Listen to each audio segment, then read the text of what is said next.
علاقہ پانی کی بوند بوند کو ترس رہا ہے، علاقہ مکین پریشان حال ہے، اور ہمیں وہ بادشاہ کی کہاوت یاد آ رہی ہے کہ حکمران کی نیت خراب ہے۔ وہ واقعہ ہے کہ شکار پہ نکلا ہوا بادشاہ راستہ بھول گیا اور اسے کسی انار کے درختوں کے درمیان گری ہوئی جھونپڑی پر نظر پڑی۔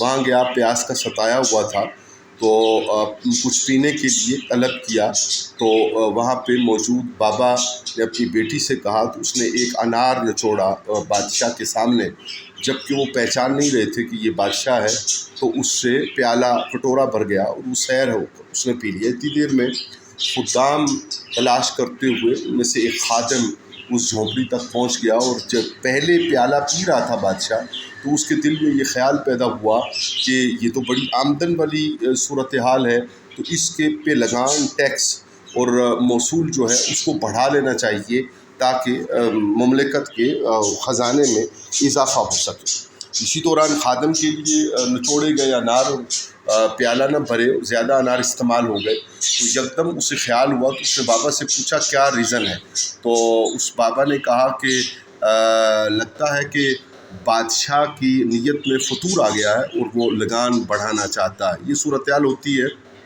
جب نیتوں کے فطور عوام پر بوجھ بن کر اترے۔ اجتماعی توبہ کی ضرورت ہے، اور عوام کو پانی کی جو سہولت میسر نہیں ہے، تو کیا کیا ہے آپ نے؟ اب تک کتنے ٹینکرز فائر بریگیڈ کے ذریعہ یا دیگر ذرائع سے کن کن علاقوں میں جو سپلائی کا پانی اگر کسی جگہ موجود ہے تو ان کے واٹر ٹینکس میں آپ نے ڈالا ہے؟ کیا ہنگامی اقدامات کیے ہیں اور کس طریقہ سے عوام کو سہولت فراہم کرنے کے لیے آپ آگے بڑھے ہیں؟ افسوس ہے، حیف ہے، شرم آنی چاہیے آپ کو کہ لوگ پانی کے بغیر ترس رہے ہیں اور آپ اپنے محلات میں بیٹھے نئی سازشیں بن رہے ہیں۔ جو ہنگامی صورتحال ہے، جنگی صورتحال ہے، اس کو مد نظر رکھنا پہلے ہے، لیکن اس کے ساتھ ساتھ یہ پانی کا مسئلہ پہلے سے موجود ہے۔